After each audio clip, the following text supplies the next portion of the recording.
여러분, 안녕하세요. 저는 오늘 사회를 맡은 노정자입니다. 지난 겨울 크리스마스 콘서트 때 여러분을 처음 뵈었는데요.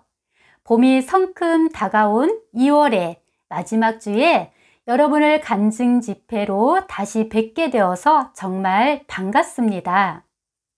여러분, 사자성어에 전화위복이라는 환자가 있는데요.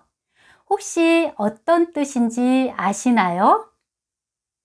네, 재앙과 화가 바뀌어 오히려 복이 된다는 뜻입니다. 지난해는 코로나로 우리가 한 번도 경험해보지 못한 어려운 시기를 보냈었는데요.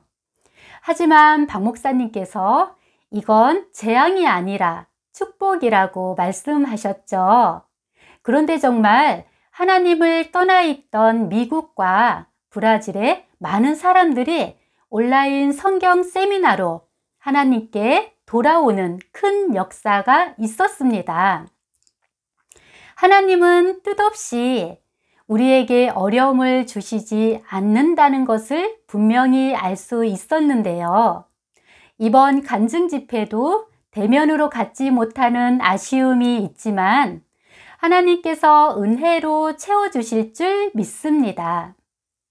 이번 집회는 기쁜 소식 인천교회 8구역이 주최하며 행복한 교회 생활 주간으로 온라인 줌과 유튜브로 생중계됩니다. 유튜브 방송은 유튜브 검색 행복한 교회 생활을 검색하시면 실시간 스트리밍으로 방송을 시청하실 수 있습니다.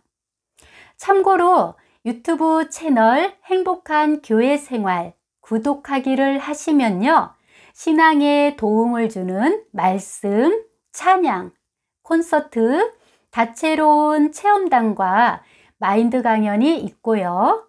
노인분들을 위한 실버 대학을 언제든지 시청하실 수 있습니다. 이번 간증 집회 순서는 하모닉스의 찬양, 이스라엘 성지순례 랜선 여행, 그라시아스 합창단 찬양, 초청 간증, 특별 연주가 있고요. 마인드 강연 순서로 진행되는데요. 첫 번째 순서로 주께로 나아가 특별 찬양입니다. 남성 그룹 하모닉스의 감성 보이스 전동은님을 큰 박수로 맞아주세요.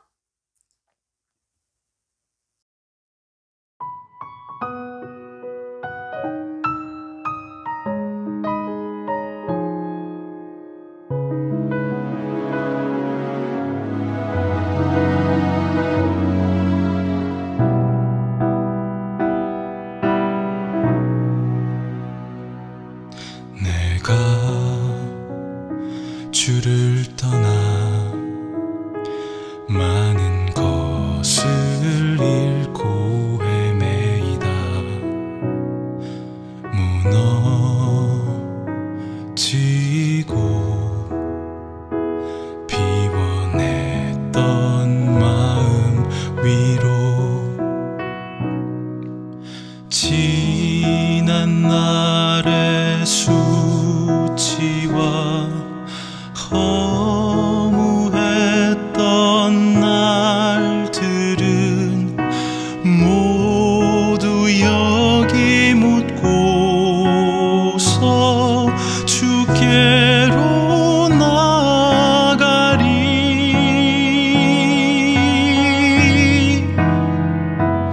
나의 여호와 내 길을 밝게 비춰주 내 마음들은 들리고 사납게 주를 외면해도 헤아릴 수 없는 주님의 마음은 변치 않네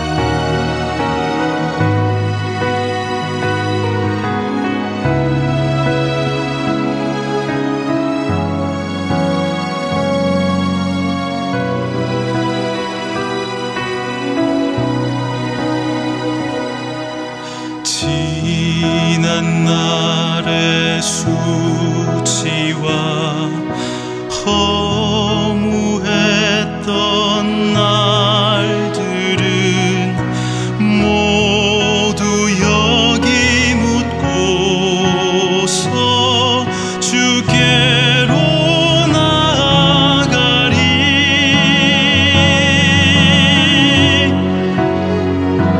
나의 여호와 내 길을 밝게 비춰주시네. 내 마음들은 들리고 사납게 주를 외면해도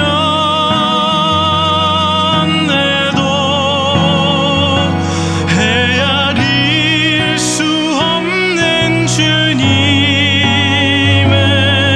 마음은 변치 않네. 사랑이 나에게로 오네.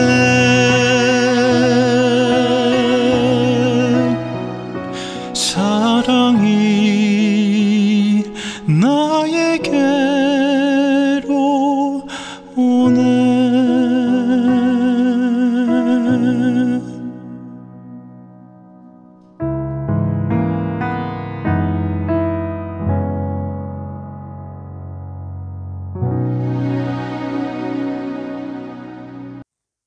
네, 감사합니다. 사랑은 허다한 죄를 덮느니라는 말씀처럼 더럽고 추한 모습 그대로 아버지 앞에 나아간 둘째 아들의 죄를 기억지 않으시고 받아주신 아버지의 사랑이 우리 마음에 잔잔한 감동을 주네요. 이번 시간은 이스라엘 성지순례 랜선 여행입니다. 저희 8구역의 많은 형제 자매님들께서 이스라엘 랜선 여행을 희망하셨는데요. 코로나로 우리가 이스라엘 유대 땅에 갈 순 없지만 랜선 여행으로 예수님의 발자취를 따라가 보는 시간을 준비했습니다. 여러분, 많이 기대되시죠? 네, 이번 여행에는 예수님이 태어나신 베들레헴, 예수님이 세례를 받으셨던 요단강, 예수님이 기도하셨던 감난산, 예수님이 묻히셨던 무덤을 찾아가 보겠습니다. 여러분, 출발할 준비 되셨나요? 네, 그럼 다 함께 출발해 볼까요? 이스라엘로 출발! 셰퍼드 필드라 불리는 이곳은 구약시대 보아스의 밭이었을 가능성이 높습니다. 이스라엘의 목자들이 밤에 양떼를 치던 시기는 5월 중순에서 9월 중순, 우기가 끝나고 더위가 시작될 무렵입니다. 여러분, 여기는 목자들의 들판이라는 곳입니다. 과거 여기 이 목자들의 들판에서 목자들이 양을 먹였습니다. 여러분, 바로 이곳이 인류 최초의 크리스마스 칸타타가 이루어졌던 장소로 여겨집니다. 어느 날 천사가 나타나서 한밤에 양떼를 지키는 목자들에게 이렇게 소식을 전합니다. 내가 온 백성에게 미칠 큰 기쁨의 좋은 소식을 너희에게 전하노라. 그리고 호련히 천군 천사가 나타나서 찬송을 부릅니다. 그날 그 목자들은 그 천군 천사의 찬송 소리를 들었습니다. 지극히 높은 곳에서는 하나님께 영광이요, 땅에서는 기뻐하심을 입은 사람들 중에 평화로다. 여러분, 사람들은 이렇게 말합니다. 하늘에는 영광이요, 땅에는 평화로다. 여러분, 그 말은 틀렸습니다. 성경에는 하늘에는 지극히 높은 곳에서는 하나님께 영광이요, 땅에서는 기뻐하심을 입은 사람들 중에 평화라고 이야기했습니다. 여러분, 그러면 기뻐하심을 입은 사람들은 누구를 가리킵니까? 바로 마음에 예수님이 탄생한 사람, 마음에 예수님으로 말미암아 죄사함을 받은 그 사람이 바로 기뻐하심을 입은 사람입니다. 소년 다윗은 이곳 목자들의 들판에서 어릴 때 양을 쳤습니다. 그가 양을 치면서 하나님을 의지했고 어릴 때부터 하나님을 배웠습니다. 그가 골리앗 앞에 설 때 사울 왕이 그에게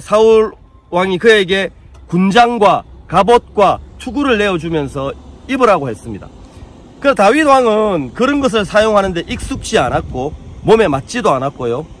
다윗 왕은 어릴 때부터 무엇에 익숙했습니까? 다윗 왕은 바로 하나님을 의지하는 데 익숙했습니다.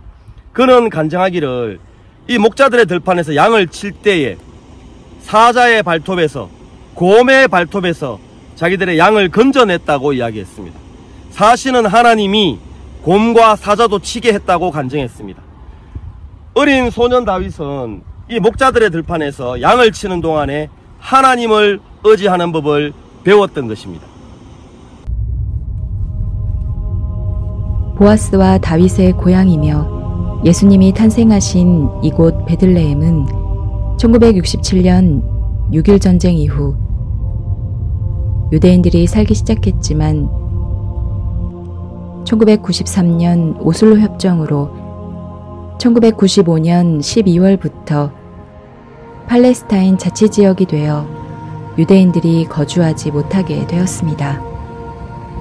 메시아가 탄생할 곳을 팔아버렸다며 당시 수많은 종교인들이 이스라엘 정부를 비난했습니다.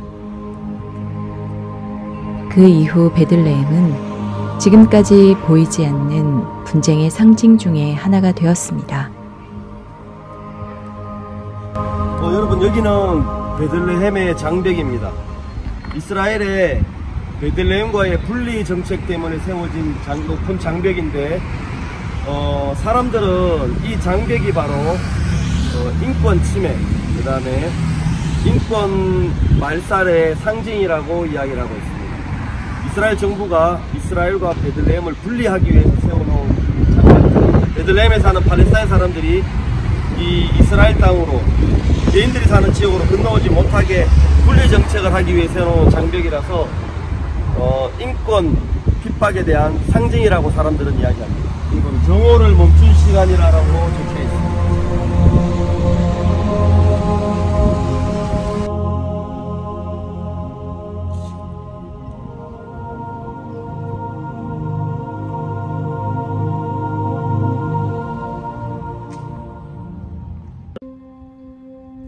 여기는 여리고와 베다니의 중간에 위치한 카세르 엘 야후드라는 곳으로 아랍어로 유대인의 궁정이라는 뜻입니다. 이스라엘 요단강의 물줄기는 헐몬산에서부터 시작합니다. 헐몬의 물줄기에서부터 약 250km의 길이로 꼬불꼬불하게 강줄기가 나 있는데 그것을 직선으로 다 펴면 약 330km가 됩니다. 과거 여호수아의 군대가 요단을 건너던 시절에는 하나님이 강을 갈라주셔야 할 만큼 길고 깊은 강이었지만 지금은 폭 30에서 70m, 깊이가 1에서 3m밖에 되지 않는 보잘것없는 강이 되었습니다. 현재는 이 요르단 강물에 빠져서 허우적거릴 일은 거의 없을 것 같습니다. 원래 헐몬산에서 나오는 물은 7수의 아주 맑은 물이었지만 광야를 가로지르면서 흙이 섞여서 흙탕물이 되어버렸습니다. 우리가 7수의 하나님 말씀을 듣고 우리 생각을 섞어버리면 영적 세계에서도 흙탕물이 되어버리는 것과 같습니다. 바로 이곳 요단강이 세례 요한과 예수님이 만난 장소로 알려져 있습니다. 2000년 전 유대인의 세례 장면은 이렇게 머리에 손을 얹고 축사한 후 사람을 물속에 그대로 가라앉히는데 예수님도 이렇게 세례를 받았습니다. 여러분, 2000년 전 바로 이 하늘 아래서 세례 요한과 예수님이 만났습니다. 예수님은 세례 요한에게 세례를 허락하라 하시면서 우리가 이와 같이 하여 모든 의를 이루는 것이 합당하다라고 말씀하셨습니다. 여러분, 왜 예수님은 모든 의를 이루는 것이 합당하다라고 말씀하셨겠습니까? 여러분, 모든 의를 이룬다는 말은 모든 죄를 소멸한다는 말입니다. 여러분, 세례 요한의 세례를 통해서 예수님은 바로 세상의 모든 죄를 짊어지셨던 겁니다. 바로 2000년 전 이 하늘 아래 이 요단강 어딘가에서 예수님은 세례요한을 만났고 세례요한의 세례를 통해서 세례요한의 안수와 세례를 통해서 세상의 모든 죄를 예수님은 짊어지셨습니다. 그리고 세례요한은 다시 그 예수님을 사람들에게 소개하면서 히네 세아 엘로힘 하노세 하타타 올라함이라고 말했습니다. 보라, 세상 죄를 지고 가는 하나님의 어린 양이다라고 분명하게 말을 했습니다. 세례요한의 말 속에 세상의 모든 죄를 지고 가신 분명한 복음이 들어있고, 이제 예수님은 세례요한의 그 세례를 통해 세상의 모든 죄를 짊어지시고 이제 십자가에 못 박혀 돌아가시려 가신 겁니다. 바로 2000년 전 여기 어디에서 여러분의 모든 죄가 세례요한의 세례를 통해서 예수님에게로 온전히 건너갔습니다. 예수님은 나귀를 타시고 이 길을 내려가셨습니다. 가룟 유다가 예수님을 팔려고 입맞추던 곳, 베드로가 자기를 옳게 보이려고 말고의 귀를 벤 곳, 예수님께서 검을 집에 꽂으라 하시고 말고의 귀를 고쳐주신 곳, 바로 감람산의 밑자락 기돈 골짜기 앞에 겟세마네입니다. 이곳엔 만국교회가 세워져 있고 그 가운데는 한눈에 보아도 천년은 더 돼 보이는 아주 오래된 감람나무들이 몇 그루 심겨져 있습니다. 그중 눈에 띄는 고령의 감람나무 한 그루가 보이는데 바로 이 나무가 예수님을 보았다는 그 나무입니다. 수명이 2000년이 넘는 이 나무가 어릴 적에 들었던 예수님의 기도하는 목소리를 기억할지도 모르겠습니다. 내 원대로 마옵시고 아버지의 원대로 되기를 원하나이다. 이 나무가 입이 있다면, 그래서 직접 그 간증을 들어보면 얼마나 좋을까 생각해봅니다. 로마에 의해 감람나무들이 다 뽑혔는데 이 나무는 살아남아 아직도 열매를 맺고 있습니다. 겟세마네라는 말은 히브리 말로 가쉬마니라 하여 기름 짜는 틀이란 뜻입니다. 올리브 열매가 열매 그대로 있으면 기름을 얻을 수 없지만 으깨지고 부서지면서 그 안에 기름을 얻게 됩니다. 이처럼 우리 마음과 생각이 무너지고 부서질 때 귀한 예수님의 영이 나타나신다는 의미를 가지고 있습니다. 여러분, 여기는 감람산의 정상입니다. 바로 이 하늘 위로 예수님은 부활하셔서 이 하늘로 승천하셨습니다. 예수님 이 땅에 다시 오실 때 이 감람산 올라가신 이 하늘에서 구름을 타고 다시 이 감람산에 내려오십니다. 여러분, 저기 보이는 저 황금돔, 저 바위사원, 저 황금돔의 뚜껑을 열면 작은 바위 하나가 나오는데, 아주 평평한 바위 하나가 나오는데, 그 바위 때문에 지금도 유대인들과 무슬림들과 싸우고 있습니다. 여러분, 유대인들에게는 저 바위가 왜 중요하냐면 바로 저 바위가 아브라함이 이삭을 번제 드리려고 묶어서 결박해서 올려놓았던 모리아산의 바로 그 번제 바위입니다. 훗날 다윗이 인구조사를 시작하고 다윗이 자기의 권력이 얼마나 되는지를 측정하기 위하여 시작했던 그 인구조사를 하나님은 불편하게 여기십니다. 하나님을 믿지 않고 자기의 권력이 얼만큼 되는지를 측정했다는 그 자체에 대해서 하나님은 불편하게 여기셨고, 그 다윗이 인구조사한 것 때문에 연병을 내리셔서 이스라엘 백성들이 연병에 죽어나가기 시작합니다. 그때 다윗이 저 모리아산 저 바로 앞이 오르난의 타작마당인데, 저 오르난의 타작마당에서 다윗이 하나님 앞에 번제를 드렸는데 그때 연병이 그치게 됩니다. 저 오르난의 타작마당에서 다윗이 번제 드렸던 그 자리가 훗날 솔로몬 성전이 지어질 때 솔로몬이 그 성전에 번제단을 세운 자리입니다. 그리고 저 황금돔 안에 들어있는 그 작은 그 넓은 바위를 중심으로 해서 솔로몬이 거기를 지성소 삼아서 이 솔로몬 성전을 짓게 됩니다. 여러분, 지성소에는 무엇이 들어가게 됩니까? 그 지성소에는 바로 모세가 시내산에서 하나님의 율법을 받고 그 율법을 넣어놓았던 그 법궤를 올려놓는 곳이 바로 지성소입니다. 솔로몬은 저 바위를 지성소 삼아서 모세시대의 그 법궤를 그 바위 위에 올려놨는데, 여러분, 이 법궤의 의미가 무엇입니까? 여러분, 그 법궤 뚜껑을 보고 속죄소라고 이야기합니다. 즉 시언좌라고 이야기하는데, 하나님은 대속죄일날 뿌려진 여호와를 위하여 죽은 그 염소의 피를, 여호와를 위하여 드려진 그 염소의 피를, 이스라엘 백성들의 모든 죄를 짊어지고 죽었던 그 염소의 피를 바로 그 속죄소 뚜껑, 법궤 뚜껑 위에다가 발랐습니다. 이 말은 무슨 의미냐면, 이제 내가 더 이상 이 율법을 보지 않겠다. 율법을 넣고 법궤 뚜껑을 덮고, 법궤 뚜껑을 덮은 채로 율법을 넣고, 그리고 완전히 덮고 거기다가 염소의 피를 뿌렸다는 거예요. 제물의 피를 뿌린 거죠. 하나님은 이제 율법을 보지 않고 그 피를 보시겠다는 겁니다. 그러니까 우리가 율법을 지키지 못했던 그 모든 죄, 이스라엘 백성들이 율법을 지키지 못했던 그 모든 죄가 이 염소의 피로 말미암아 씻어졌다는 것을 증거하고 있는 것입니다. 이제는 누구든지 이 법궤 뚜껑을 열고 율법을 끄집어내는 사람은 저주를 받을 것이다. 하나님은 이제 더 이상 이 율법을 보지 않고 바로 이 속죄소, 법궤 뚜껑 위에 뿌려진 제물의 피를 보시겠다는 것입니다. 예수님은 이 땅에 오셔서 저쪽 예루살렘 성이 있었던 성 밖 오셨던 그 골고다 언덕에서 십자가에 피 흘려 죽으셨습니다. 그때 예수님 흘리신 그 피가 우리의 모든 죄를 씻고 우리를 거룩하고 깨끗하게 했고 우리의 모든 죄의 값을 갚았습니다. 예수님은 그 십자가에서 흘리신 그 피를 들고 이 성소가 아닌, 이 지성소가 아닌 하늘나라 성소, 하늘나라 지성소에 가서 하늘나라 지성소 법궤 뚜껑 위에, 진짜 그 법궤 뚜껑 위에다가 예수님 당신의 피를 뿌리셨습니다.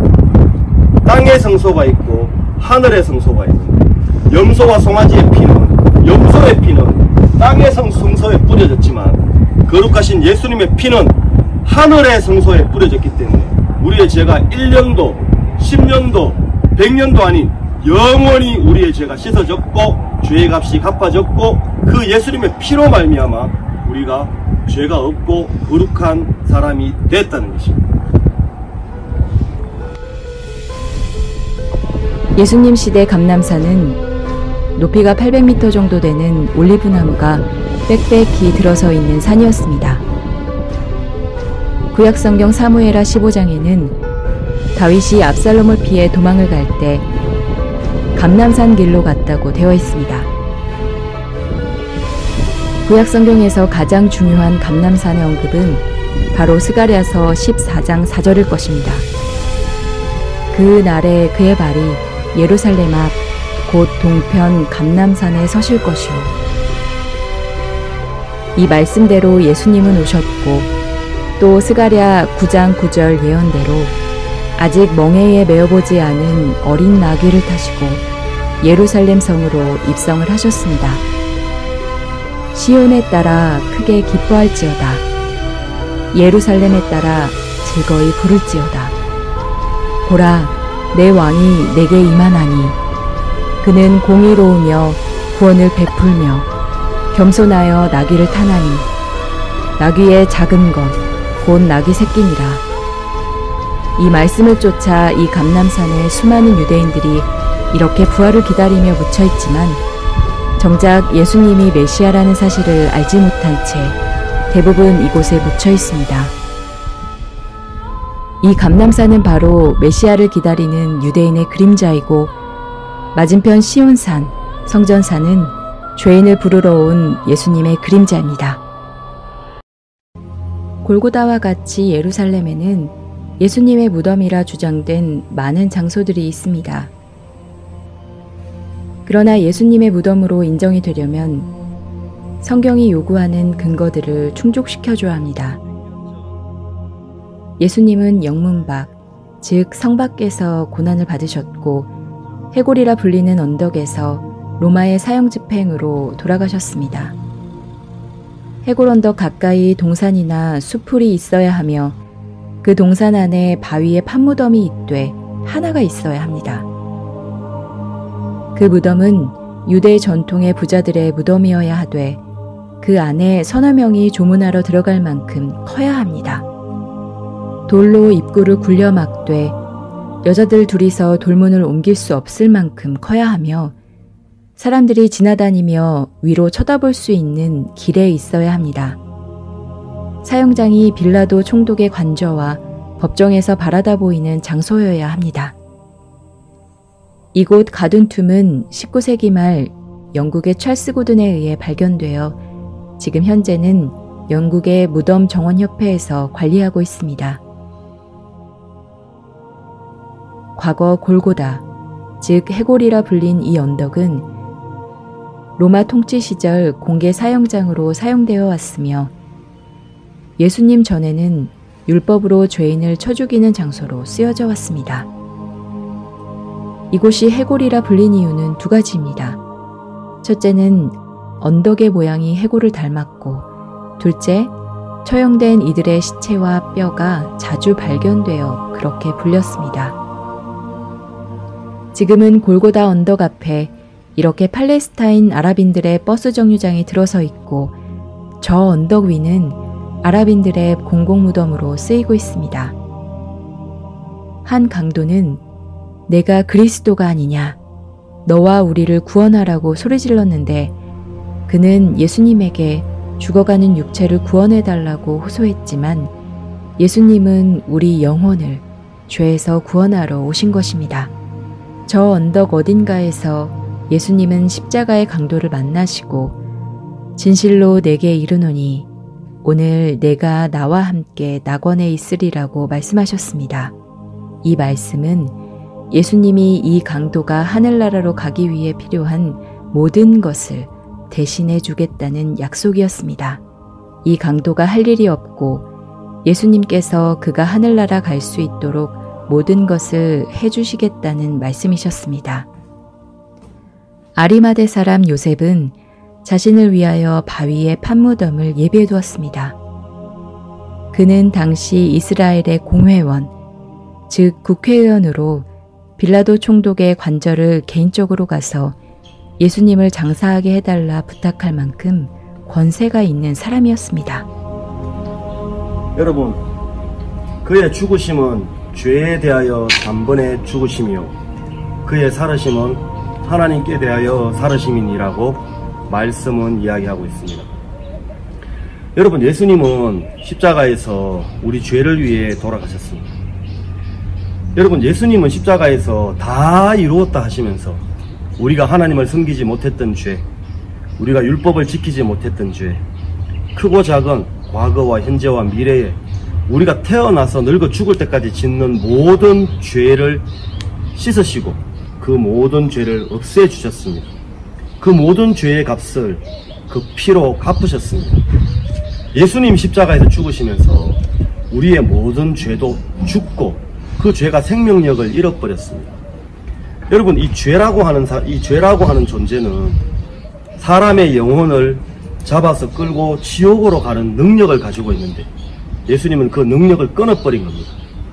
마치 뱀의 머리를 잘라버리면 그 뱀이 죽은 뱀과 똑같은 것처럼, 여러분, 수류탄 안에 있는 뇌관을 빼버리면 그 수류탄이 죽은 수류탄과 똑같은 것처럼, 여러분, 똑같은 석탄이 두 개가 있는데, 똑같은 연탄이 두 개가 있는데, 하나는 다 탄 연탄이고 하나는 안 탄 연탄이라면, 다 탄 연탄을 불 속에 집어넣으면 더 이상 이 연탄은 타지 않습니다. 왜냐하면 이미 다 타버렸기 때문에.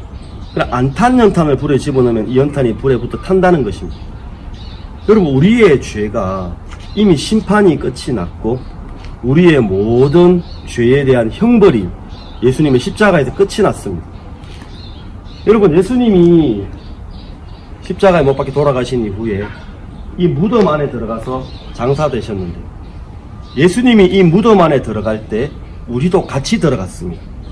그리고 예수님은 다시 부활하셔서 우리에게 이제 우리가 의롭고 죄가 없다는 것을 증명했는데, 예수님이 다시 살아나셔서 이 무덤 밖으로 나오실 때 우리도 같이 나왔다는 겁니다. 여러분, 예수님이 십자가에 못 박혀 돌아가셨는데도 아직도 나는 마음에 죄가 있다, 나는 죄인입니다, 이렇게 이야기를 한다면 도대체 예수님의 그 죽음과 우리와 무슨 상관이 있습니까? 여러분, 저도 오랜 세월 동안 썩어왔습니다. 예수님을 믿었고 예수님이 십자가에 못 박혀 돌아가신 걸 알았지만 여전히 제 마음에는 죄가 남아있다고 생각했고 나는 죄인이다 라고 생각을 했습니다. 그러나 예수님은 저하고 다른 믿음을 가지고 계셨습니다. 예수님의 믿음과 저의 믿음이 다르다는 사실을 발견한 것이었습니다. 예수님의 믿음은, 예수님은 십자가에서 못 박혀 돌아가실 때 내 모든 죄를 씻었기 때문에 내가 이제 더 이상 죄가 없고 거룩하고 내가 하나님 앞에 의롭다고 예수님은 믿고 계셨습니다. 저는 어느 날 그 예수님의 믿음을 제 마음에 받아들였습니다. 그러면서 저도 제 마음에, 내 마음에 죄가 다 씻어졌구나, 나는 이제 죄가 없구나, 나는 의인이구나, 내가 실수하고 부족하고 또 넘어지고 하지만 하나님 앞에 설 때 내 잘하고 잘못한 것을 가지고 서는 것이 아니라 내 모든 죄를 다 씻으신 그 예수님의 피를 가지고 설 수 있는 믿음을 예수님이 주셨습니다. 여러분 마음속에 아직도 죄가 남아 있습니까? 예수님 골고다에 돌아가시고 이 십자가 죽으신 예수님이 이 무덤에 묻히시고 다시 살아나셨습니다. 이래도 우리 마음에 죄가 남아 있습니까? 성경은 우리에게 그의 죽으심은 죄에 대하여 단번에 죽으시며 그의 살으심은 하나님께 대하여 살으십니다. 여러분, 예수님 십자가에 돌아가실 때 우리의 모든 죄가 다 죽고 다 사해졌고 예수님이 우리의 모든 죄를 없이 하셨다는 사실을 여러분 믿으셔야 됩니다. 여러분은 죄가 없는 의인입니다. 네, 성경에서만 듣던 이스라엘을 영상으로 보니까 정말 새롭네요. 예수님이 태어나셨던 베들레헴, 그리고 요단강, 골고다 언덕, 예수님께서 가셨던 발자취를 따라가 보니까 말로만 듣던 예수님이 우리 마음에 가깝게 다가오는 것 같습니다. 그 어느 때보다 뜻깊은 여행이 된 것 같아 정말 감사합니다. 이번 순서는요, 작년 한 해가 가장 가슴 벅찼던 분들이 아닐까 싶은데요. 지난 12월 미국 폭스 TV를 통해 전 세계 600여 개 방송국에서 방영된 크리스마스 콘서트의 주인공 그라시아스 합창단의 특별 찬양인데요. 곡명은 What a Wonderful Name It Is입니다. 그라시아스 합창단을 큰 박수로 맞아주세요.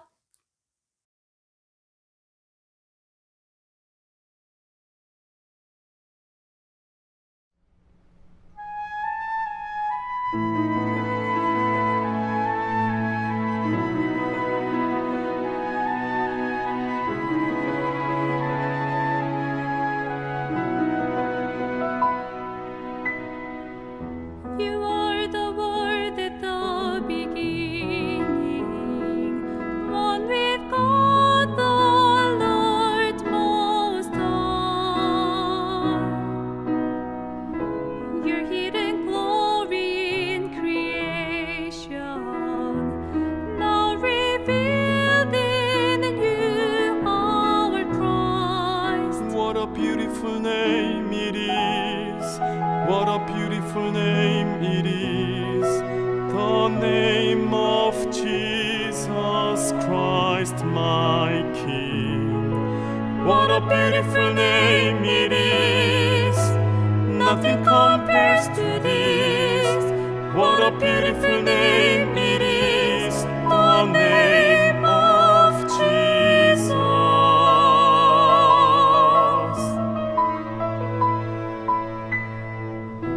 You didn't want heaven without us, so Jesus, you brought heaven down. My sin was great, your love was greater. What could separate us now? What a wonderful name it is. What a wonderful What a wonderful name. name it is.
What a powerful name it is. Powerful Nothing can name. stand against.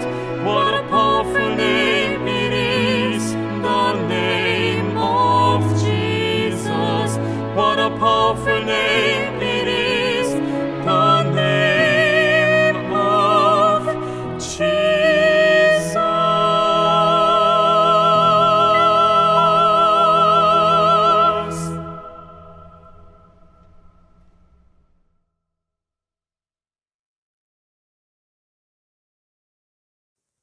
네, 감사합니다.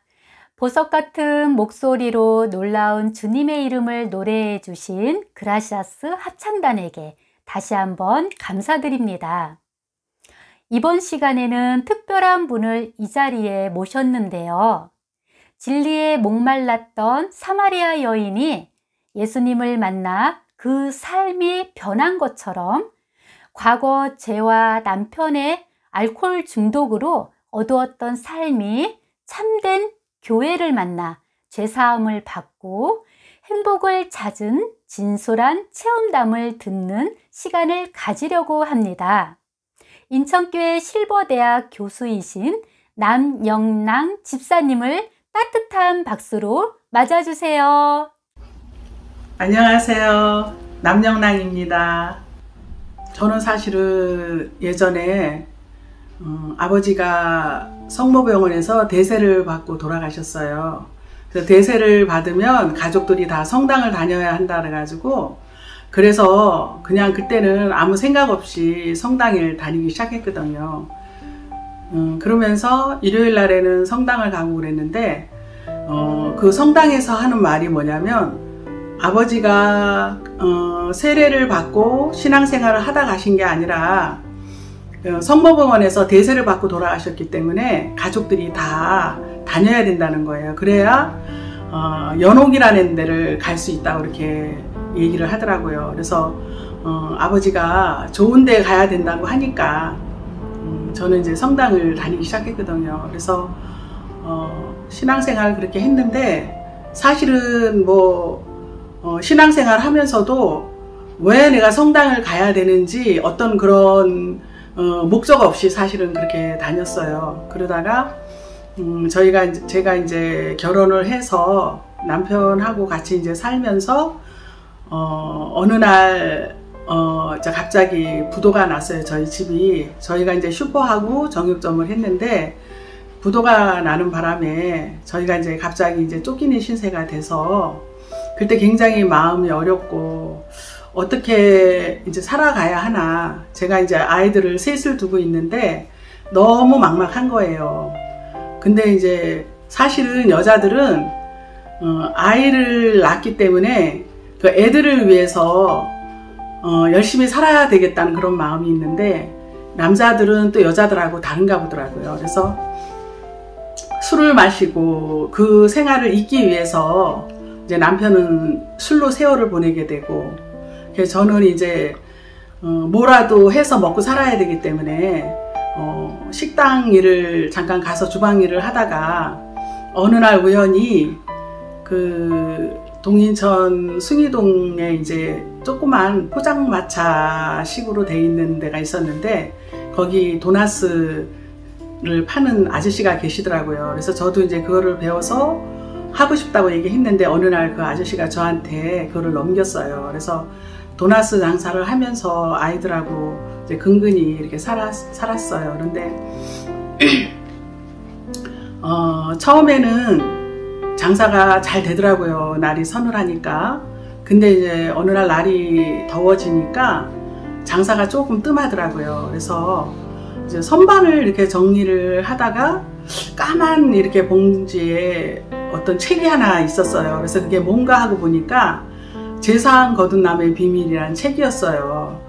저는 사실은 성당을 다녔지만 너무 무지해가지고 제사함이라는 그 뜻은 알겠는데 거둔 남의 비밀이라는 뜻은 뭐지? 그리고 대전에 계시는 박옥수 목사님이 이제 이 책을 지으셨더라고요. 그래서 거듭 남의 비밀을 캔다는 건가? 이게 뭐지? 하면서 제가 이제 워낙 마음이 어렵고 언제까지 이렇게 힘들게 애들하고 살아야 되나 어느 날 집에 가면은 남편은 술 먹고 들어누워 있고 정말 너무 힘들고 고통스러워서 차라리 죽었으면 좋겠다 이런 생각을 했어요. 근데 이제 성당을 다니면서 들은 얘기는 있어가지고 뭐 자살을 한다든가 아니면 죄가 있으면 지옥에 간다 이제 이런 소리를 들은 거예요. 그래서 제가 인생을 살면서 이렇게 힘든데 죽어서까지 내가 지옥에 간다 그러면 이건 너무 정말 진짜 이거 평등하지가 않다. 그러면서 제가 기도를 했어. 하나님 앞에요. 하나님, 저는 사실 하나님이 정말 살아계신지 정말 하나님이 계신지 잘 모릅니다. 근데 하나님이 살아계시다면은 정말 하나님이 살아서 역사하는 그런 교회를 만나게 해주세요 하고 그런 기도를 한번 한 적이 있었어요. 근데 이제 이 책을 제가 보니까 너무 이 책이 궁금하더라고요. 무슨 책이었는지. 그 책을 보면서 제가 너무 깜짝 놀랐어요. 왜냐하면 저는 어찌됐든 간에 부도가 났으니까 참 남에게 못할 일도 했고 또 고통스럽게 했는데 죄가 없다는 거예요. 제가. 근데 예수님이 내 죄를 가져갔다는 거는 알고 있었지만은 뭐 앞으로 내가 짓는 죄 그리고 이렇게 내가 사람들 힘들게 한 이 죄가 어떻게 이렇게 쉽게 없어질 수 있을까? 이제 그런 의문이 제가 있었어요. 근데 이 책에는 예수님이 십자가에 못 박혀 돌아가시면서 모든 죄를 다 가져가셨다고 이 책의 말씀대로라면 제가 죄가 없는 거예요. 근데 이게 안 믿어지는 거예요. 어떻게 죄가 없을 수 있어? 내가 이렇게 죄를 이렇게 졌는데 그래도 내가 하나님 앞에 용서해달라고 기도를 해야 없어지는 거 아닌가? 이제 이런 생각들을 이제 많이 했어요. 하면서 그 책을 보면서 어찌됐든 간에 제 마음엔 이게 사실이라면 너무 기쁜 거예요. 야, 진짜 내가 지금까지 살아오면서 진짜 내가 정확하게 알지 못하는 죄도 많이 졌을 텐데 내가 죄가 없다니? 정말 내가 죄가 없다면 진짜 나는 너무너무 이 세상에 잘 태어났네. 이제 이런 이제 생각을 하면서 그 책을 보니까 2권, 3권도 있는 거예요. 2권, 3권은 어디서 구하지? 그러면서 이제 고민을 좀 하고 있고 이 책을 좀 구하고 싶었는데 어느 날 제가 아침에 이제 도나스 가게를 나갔는데 누가 끼워놨는지 모르지만 전단지 하나가 거기 들어있었어요. 그 전단지가 뭐였냐면 그때가 이제 97년도였는데 박옥수 목사 인천 실내체육관 성경 세미나 이렇게 적혀 있는 거예요. 근데 박옥수 목사님은 제가 그 책을 읽었잖아요. 그래서 어머 이분이 인천 실내체육관에 오셔서 세미나를 하신다고 말씀을 전하신다고? 야 그럼 가봐야 되겠다. 책을 보는 것보다는 실제로 가서 내가 보는 게 훨씬 내가 낫겠다 싶어서 제가 진짜 이 가게를 빨리빨리 정리를 하고 진짜 거기에 가고 싶어가지고 제가 이제 가서 말씀을 쭉 들었어요. 그때 들으면서도 죄가 없는 건 맞는데 그래도 이 마음에서 그건 뭔지 모르지만 이게 풀리지가 않았어요. 왜 이게 안 믿어질까? 그러면서 이제 시간이 조금 흘렀는데 어느 날 이제 저희 큰딸이 이제 토요일이었는데 저한테 왔어요. 엄마는 왜? 엄마 오늘 일찍 집에 들어오면 안 될 것 같아. 왜? 그랬더니 이제 제가 이제 빚을 졌잖아요. 그래서 이제 돈 받을 사람이 와 있다는 거예요. 아, 그럼 어디를 가지 내가 그럼? 이 시간에 어디를 가서 피해 있을까? 그러는데 저한테 이제 와서 도나스를 한 번씩 팔아주는 아줌마가 있었어요. 근데 그 아줌마가 아줌마 문 닫으세요 하면서 우리 교회 구경 가요 그러는 거예요. 그래서 아줌마 교회가 어딘데요? 그러니까 바로 길 건너에 동인천 교회라고 있었어요. 근데 그 동인천 교회 자기가 다니는데 거기 놀러 가재요. 그래서 아니 그냥 어떻게 놀러 가요? 그러니까 괜찮다고 우리 장년 회장님이 오늘 삼계탕을 이제 오늘 내는 날인데 가서 삼계탕 한 그릇 먹고 놀러 가자는 거예요. 근데 전에 같으면 제가 이제 두려워서 안 갔을 텐데 갈 데도 없고 어디를 가지 하고 있을 때 마침 그 아줌마가 그렇게 얘기하는 바람에 따라갔어요. 갔더니 이제 진짜 이제 삼계탕을 맛있게들 끓여서 이렇게 이제 상에다 이렇게 나누셨는데 어떤 이제 이렇게 안경 끼시고 좀 이렇게 사모님이셨던 것 같아요. 이렇게 좀 이렇게 품위가 있어 보이더라고요. 그래서 그분하고 이렇게 이제 잠깐 이제 이야기를 하게 되면서 성경을 똑같이 피면서 얘기를 하는데 그래도 제 마음에 성경 말씀은 맞는데 안 믿어지는 거예요, 이게. 왜 이게 이렇게 안 믿어질까? 근데 제가 교회에는 내가 나가봐야 되겠다. 어찌됐든 간에. 그러면서 제가 이제 그 교회를 어찌됐든 나가기 시작했어요. 그러면서 보니까 이제 2권, 3권 책이 다 거기 있더라고요. 그래서 2권도 보고 3권도 보고 하면서 어느 날 이제 여름 수양회가 됐는데 이제 수양회를 가자는 거예요. 아니 일주일 동안 이거 문을 닫으면 당장 먹고 사는 게 어려운데 어떡하지? 근데 이제 그 사모님이 그러시더라고요. 같이 가자고. 근데 제 마음에는 남편을 설득하는 것도 어렵고 또 그 아이들을 또 이걸 데려가야 되는데 이제 이런 부분이 좀 어려웠는데 이제 제가 이제 집에 가면서 이렇게 기도를 했어요. 하나님, 저는 이제 그 죄가 없어진 그거를 믿는 것이 구원인 줄 몰랐어요. 그래서 이분들이 구원이라는 얘기를 하고 복음을 받아들여야 된다는데 그게 뭔지는 모르겠지만 그러면 제가 거기를 갈 수 있게 해주세요. 남편도 저한테 이제 미쳤나? 저 여자가 교회를 안 다니던 여자가 왜 저래? 하면서 남편도 허락을 안 할 것 같고 참 제가 이제 그런 기도를 하면서 갔는데 어느 날 남편하고 형님 동생 하는 사람이 와가지고 형님 안중에 일을 한 열흘 정도 해야 되는데 거기 월요일부터 해야 되는데 같이 갑시다. 그러니까 그래?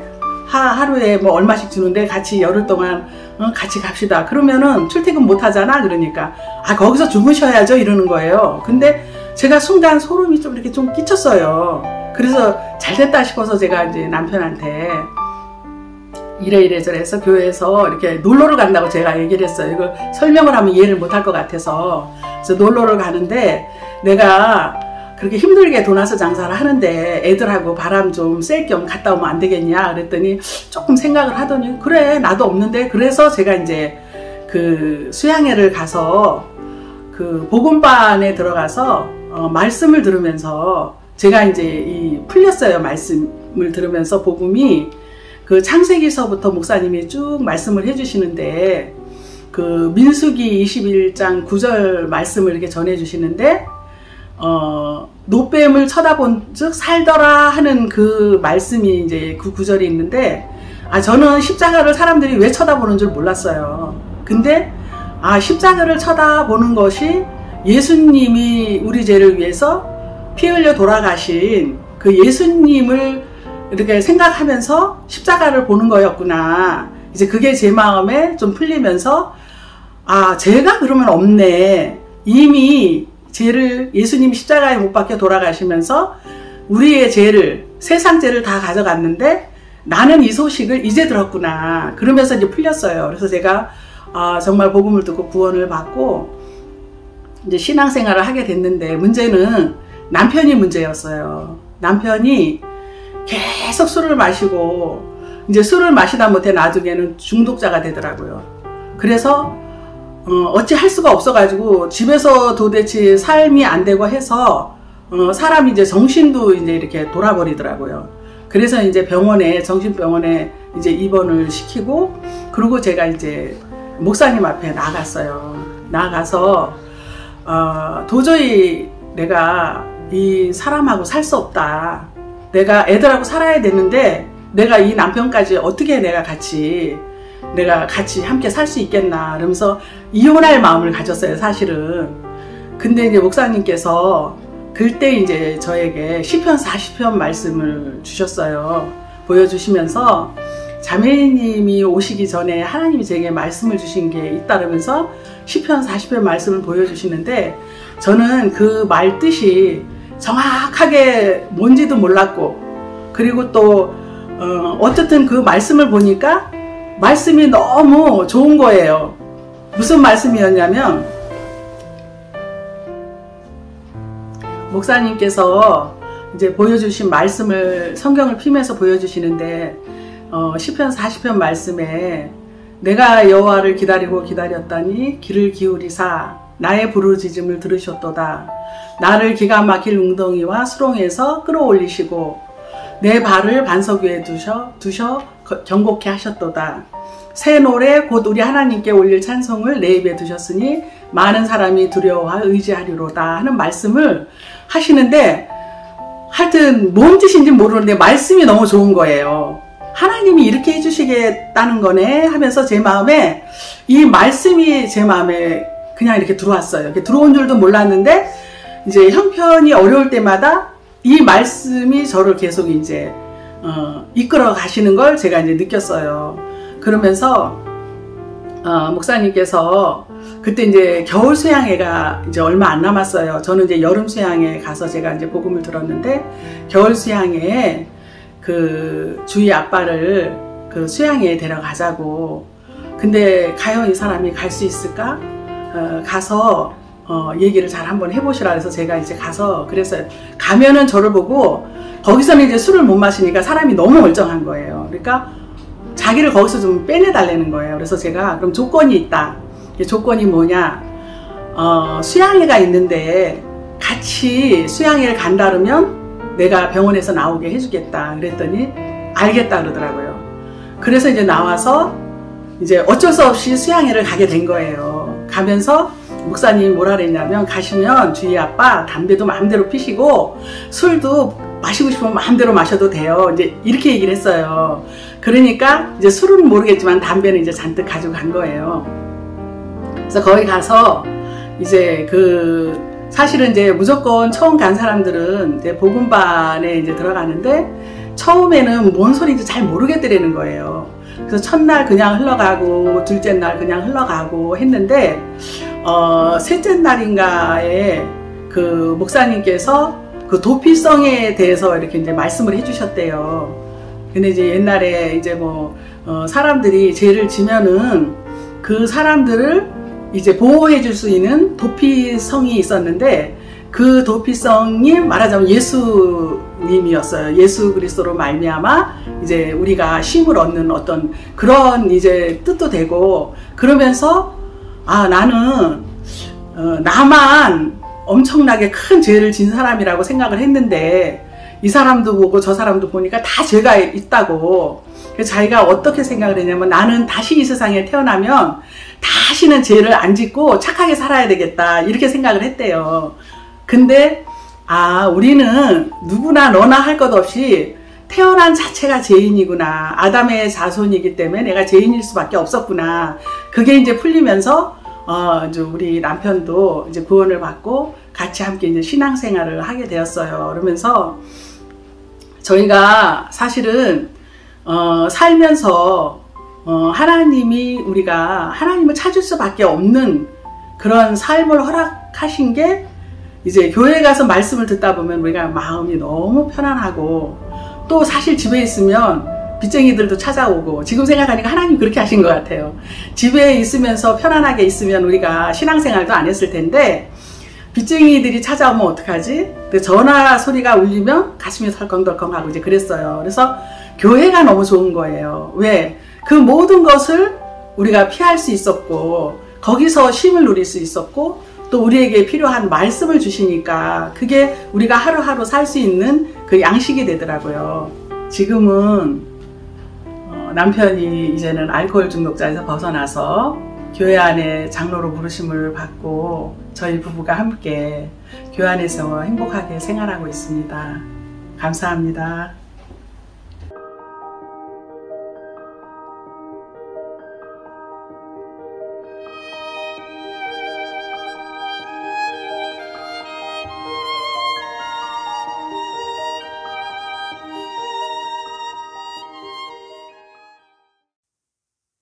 남영란 집사님의 간증을 들으니까, 주께서 내게 큰 고통을 더하신 것은 평안을 주려 하심이라는 히스기야 왕의 기도가 생각나는데요. 집사님에게 찾아왔던 아픔 때문에 예수님을 만나 죄사함을 받고 가족이 행복하게 변하는 축복이 된 간증이 코로나로 어려운 이 시기에 우리에게 큰 소망과 위로를 주는 것 같습니다. 정말 감사합니다. 이번 시간은요, 새소리 음악학교 이주희님의 바이올린 솔로 특별 연주입니다. 곡명은 내 영혼이 은총 입어. 따뜻한 박수로 맞아주세요.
감사합니다.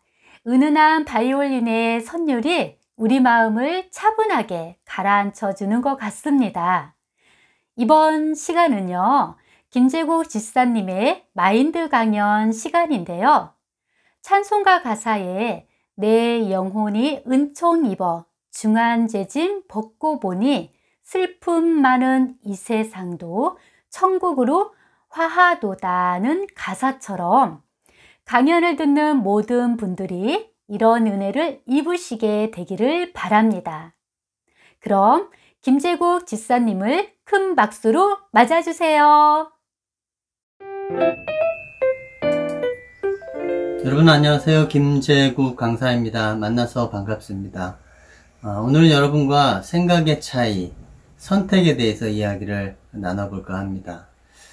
여러분 요즘 과거에 이제 CF 광고가 조금 인기가 있습니다. 70년대, 80년대에 방영되었던 CF 광고를 유튜브 같은 데 보면 옛날에 향수를 떠올리게 하는데요. 제가 오늘 여러분을 위해서 광고 영상을 하나 준비를 해봤습니다. 영상을 보시면서 과거를 좀 떠올리시면서 또 미소 짓는 시간이 되시기를 바랍니다. 금성 슬림형 에어컨, 날씬하고 우아한 디자인, 아담한 사이즈. 강력한 냉방 효과,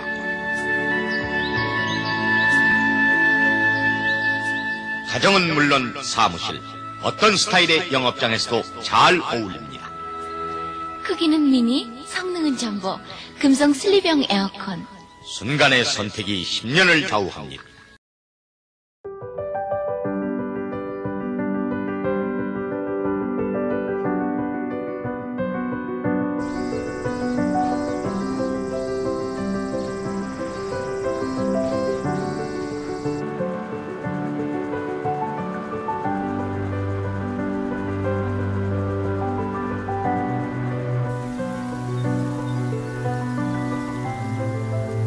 에어컨을 바꾸자 하기엔 너무 잘 됐고요. 가스 한번 안 넣었는데도 잘 나오고 있어요. 너무 성능도 좋고 It was so strong. The air was really cold and the wind power was very good. 고장이 나야 바꾸는데 고장이 나지 않았어요. 문제없이 잘 돌아가고 있기 때문에 정이 들었던 그 가전제품을 또 내보내기가 영 또 마음이 아쉽더라고요. 그렇죠. 튼튼하고 고장도 안 나고 좋습니다. 이곳에서 책도 읽고 시험 공부도 하고 숙제도 하고 그래서 아주 이곳이 이 에어컨 덕분에 저희 가족의 사랑방이자 그 북카페. 저희 집에서는 어머니가 에어컨을 아무 때나 틀어주지 않으셨어요. 그래서 이제 여름에 너무 더워서 31도가 넘어가야만 그때 이제 에어컨을 틀 수 있는 규칙이 있었어요. 모든 가전제품은 LG. 그렇게 알고 있어요, 저는. 저도 나중에 성인이 되면 LG 제품을 계속 쓸 것 같아요. 손님들이 오시면은 시원하니까 에어컨이 너무 시원해서 안 가고 그냥 같이 수다 떨고 막 그랬어요. 친구를 보내는 것 같은 기분이었고 그래서 트럭에 실을 때 따라 내려갔거든요. 마지막을 뭔가 같이 보내줘야 될 것 같아서 이렇게 인사하는 영상도 찍고. 잘 가. 근데 용매 기사분 아저씨가 저희 에어컨을 보시더니 깜짝 놀라시더라고요.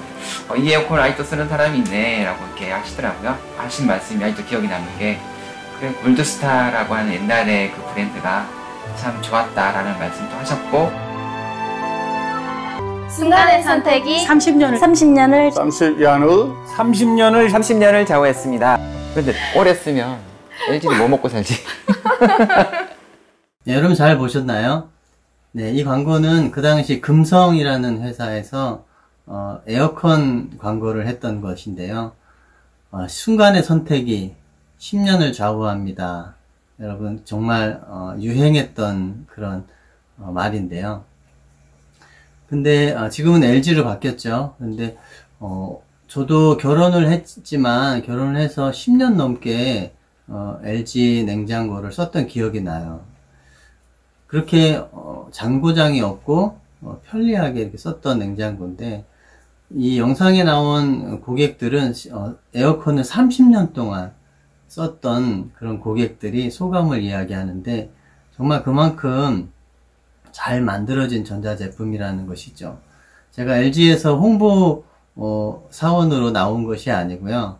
우리가 어떤 선택을 하느냐에 따라서 이렇게 10년을 안심하고 살 수도 있고 때로는 30년까지도 걱정 없이 살 수도 있는가 하면 때로는 잘못된 선택을 해서 정말 후회하고 힘든 시간을 보낼 때가 있기도 합니다. 지금 영상의 화면에 보이는 나라들은 공통점이 있는데요. 과거 영국의 식민지였던 나라들입니다. 이런 선진국들도 과거에 영국의 지배를 받기도 했었는데요. 당시 영국은 무적 함대로 불리는 스페인 함대를 물리치면서 전쟁에 승리를 하고요. 전 세계를 장악할 정도로 해양 대국으로 성장을 합니다. 나라 땅덩어리는 작은 나라였지만 아프리카, 아시아, 유럽 곳곳까지 많은 나라들을 전쟁에서 승리하면서 식민지로 보유하게 되죠. 그런데 어느 정도 시간이 지나니까 이제 영국이 약속대로 이 나라들을 해방시켜 주려고 했었습니다. 독립을 할 수 있도록 기회를 줬던 거죠. 그런데 이 호주와 뉴질랜드, 캐나다는 독립을 하지 않고요. 여전히 영국령으로 속해서 국기도 보다시피 영국 국기가 그려져 있는 것처럼 엘리자베스 여왕을 왕으로 모시게 됩니다. 그럼 왕실의 다스림을 받고 왕실의 세금을 내면서 살아가게 되죠. 그 이유는 무엇일까요? 이분들도 분명히 자유를 원했을 것입니다. 그런데 곰곰이 생각해 보니까 나라의 위기 상황이 왔을 때 과연 이 나라를 우리가 지킬 수 있을까? 그 부분을 곰곰이 생각했던 거죠. 그래서 당시 강력한 힘을 가지고 있던 엘리자베스 여왕을 왕으로 모시고 그를 순종하는 그런 삶을 삽니다. 물론 이 왕실에서 국가의 내정을 간섭하지는 않습니다. 약간의 상징적이기도 하고요. 그런데 총리가 따로 있어서 나름대로 나라의 살림을 꾸려가곤 합니다. 하지만 전쟁이 일어났을 때 영국 왕실에서 그 전쟁을 대신 싸워주고 그 나라에 큰 재앙이 났을 때 영국에서 그 재앙을 해결해주는 그런 책임을 갖게 되죠. 여러분, 지혜는 어떤 것일까요? 공부를 잘하는 것? 돈 계산을 잘하는 것? 그렇지 않습니다. 지혜는 바로 자신의 부족함을 발견하는 것입니다. 그 당시 16개 나라가 영국에서 자유를 얻을 수 있었는데 스스로 영국령에 속하게 되었고요. 반대로 18개의 나라들은 파키스탄이나 인도 같은 나라들은 독립을 해서 자유를 얻어 나갑니다. 하지만 그 나라들은 자유를 얻었지만 자신들이 전쟁을 스스로 싸워야 하고 자신들의 국가의 어떤 재난 상황 앞에서 자신들이 스스로 헤쳐나가야 되는 그런 짐을 떠안게 되죠. 여러분, 결국 이 캐나다나 뉴질랜드나 호주는 굉장히 부강한 나라가 됐고 정치적으로도 안정된 나라가 됐습니다. 여러분, 참된 지혜는 무엇일까요? 그것은 바로 자신의 부족함을 발견하는 것입니다.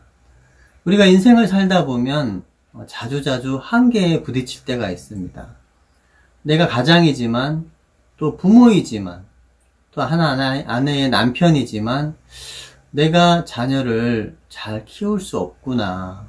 내가 내 아내를 행복하게 해줄 수 없구나 라는 그런 한계 상황에 부딪힐 때가 있고요. 또 요즘같이 코로나로 인해서 소상공인들이 많은 어려움을 겪고 폐업을 한다든지 또 사업에 실패하는 경우도 있죠.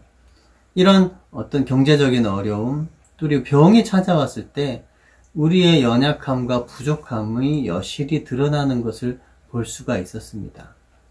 참된 지혜는 자신의 부족함을 발견해서 자신보다 더 큰 힘을 가진 누군가의 도움을 찾아 나가고 그것을 의지할 때에 그런 어려움들에서 벗어나게 되는 것을 볼 수가 있습니다. 네, 여러분, 제가 인생을 이렇게 살다 보면 또 특별히 신앙을 생활을 하다 보면 우리가 어떤 신앙의 오류에 빠질 때가 있습니다. 나름대로 선을 행하고 나름대로 율법을 지키고 또 이웃을 내 몸과 같이 사랑하는 그 행위를 선택하게 될 때가 있는가 하면요. 반대로 나로서는 할 수 없다는 것을 발견하고 자신의 연약함과 부족함을 발견해서 믿음 편을 선택하기도 합니다. 대부분의 사람들이 기독교 신앙을 갖고 있는 많은 사람들이 죄사함을 받고 천국에 가기를 희망하고 소망합니다.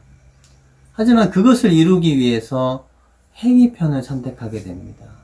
죄를 짓지 않으려고 하고 교회를 열심히 나가려고 하고 또 이웃을 내 몸과 같이 사랑해 보려고 하고 나름대로 봉사를 해보려고 하지만 그것은 결코 우리를 그 천국으로 인도해 주지 못하는 것을 볼 수가 있습니다. 사람들이 죄를 씻기는 기도로 씻어진다고 생각하는 사람들이 있습니다. 사람들이 때로는 죄를 씻기 위해서 기도원에 가서 며칠을 굶으면서 금식을 하면서 또 금식기도 하는 사람도 있습니다. 때로는 정말 아까운 그 물질을, 어마어마한 물질을 또 하나님께 드리면서 죄를 씻어보려고 하는 사람들도 있습니다. 그리고 헌신적으로 남을 위해서 봉사를 통해서 죄를 씻어보려고 하지만 그건 결코 죄를 씻는 방법이 아닌 것입니다. 성경에서는 피가 죄를 씻는다고 분명히 기록되어 있습니다. 기독교인들이 이런 신앙의 오류에 빠지게 될 때 그 죄를 씻는 그 길을 찾아가는 것이 아니라 정반대의 길로 가게 되는 것을 볼 수가 있습니다. 우리의 죄는 우리가 씻어야 하는 것이 아니고 예수님이 씻어주시는 것입니다. 흠없는 제물이 염소나 송아지나 양이 제물로 바쳐져서 구약시대 때 이스라엘 백성들의 죄를 씻었던 것처럼 이 시대에는 어떻게 죄를 씻게 될까요? 우리의 모든 죄를 씻을 수 있는 유일한 제물은 한 분, 예수님밖에 없습니다. 그분은 흠이 없고 죄가 없으신 분이시고 우리의 죄를 씻기에 부족함이 없는 어린 양과 같은 제물이셨습니다. 그분은 우리의 모든 죄를 짊어지시고 십자가에 못 박히면서 다 이루었다 하시면서 돌아가셨습니다. 여러분, 다 이루었다는 말의 뜻은 무엇일까요? 우리로서 씻을 수 없는, 우리로서 해결할 수 없는, 우리로서는 하나님을 기쁘시게 할 수 없는 그것을 예수님께서 우리의 모든 죄값을 다 갚아주시고 우리가 할 수 없는 하나님을 기쁘시게 하는 율법의 요구를 예수님이 다 대신 들어주셨다는 거죠. 그렇기 때문에 우리는 이제는 온전하고 깨끗하고 흠이 없는 의로운 자가 되어서 천국에 갈 수 있는 사람으로 만들어 놓으셨다는 것입니다. 이 십자가에 흘리신 그 고귀한 예수님의 피가 하나님 편에 그 피가 우리의 모든 죄를 다 씻었기 때문에 이제는 더 이상 우리가 심판받을 죄가 없어졌기 때문에 하나님은 우리에게 저희 죄와 저희 불법을 내가 다시는 기억지 않으리라는 약속의 말씀을, 새 언약을 우리에게 주신 것입니다. 히브리서 10장 17절에는 그 명확하게 이 약속의 말씀을 우리 마음의 생각에 기록하리라고 기록되어져 있습니다. 여러분, 우리가 신앙의 오류에 빠질 때가 있죠. 우리는 어떠한 선택을 하면서 살아가고 있나요? 내가 하늘나라 가기 위해서, 내가 하나님을 기쁘시게 하기 위해서 죄와 싸우고 있고 우리가 선한 행위를 쌓으려고 하고 있지는 않나요? 믿음이라는 것은 우리가 기도를 열심히 하는 것이 아니고 헌금을 많이 하는 것이 아니며 교회를 열심히 다니는 것이 아닙니다. 믿음은 예수님의 공로를 의지하는 것입니다.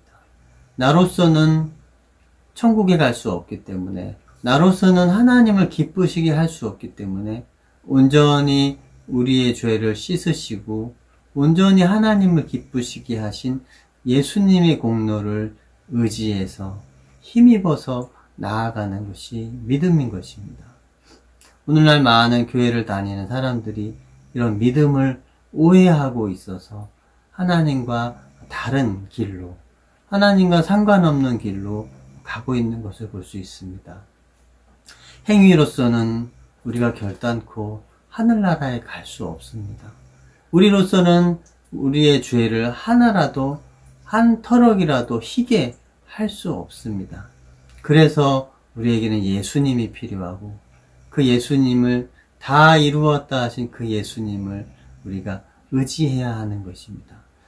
오늘 여러분과 생각의 차이, 천국과 지옥을 나누는 것은 얼마나 착하게 사느냐, 얼마나 악하게 사느냐에 달려있는 것이 아니라 어떠한 것을 선택하느냐에 달려 있습니다. 우리가 행위를 선택하게 된다면 하나님과 상관없이 내가 내 죄를 책임져야 하고, 책임질 수도 없는 우리가 정말 지치고 쓰러지고 넘어질 수밖에 없지만, 우리를 대신해서 다 이루어 놓으신 예수님의 공로를 믿음으로 의지했을 때 우리는 정말 하늘나라에 가볍게 갈 수 있는, 너무나 쉽고 가볍게 갈 수 있는 그런 사람이 되는 것입니다. 여러분은 어떤 것을 선택하시겠습니까? 행위를 선택하시겠습니까? 아니면 다 이루어 놓으신 믿음을 선택하시겠습니까? 천국의 차이는 바로 선택에 달려 있습니다. 여러분이 어떠한 선택을 하느냐에 따라 여러분이 천국에 가는 믿음의 사람이 될 수도 있고요. 여러분이 어떠한 선택을 하느냐에 따라서 지옥의 멸망에 가는 사람이 되기도 합니다. 여러분 모두 이 사실을 발견하고 자신의 연약함을, 자신의 부족함을 발견해서 믿음을 선택하는, 예수님의 공로를 선택하는 그리스도인들이 되시기를 바랍니다. 감사합니다.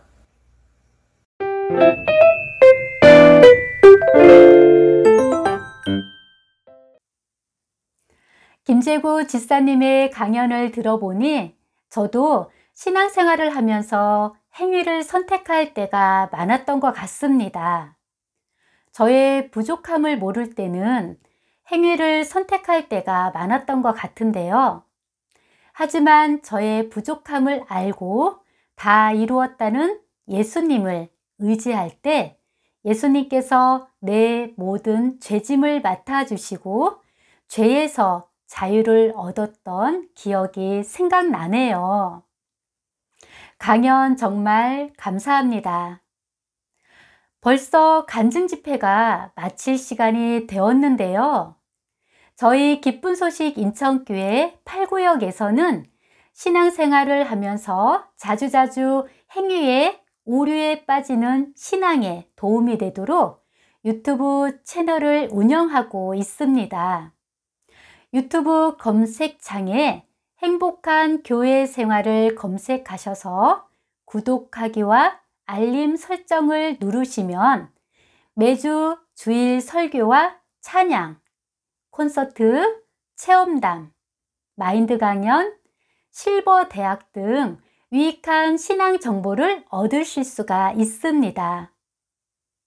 여러분, 오늘 간증 집회 행복한 시간 되셨나요? 네, 저도 행복한 시간이 되었습니다. 다음 달에는 더욱더 좋은 프로그램으로 여러분을 찾아뵙겠습니다. 감사합니다.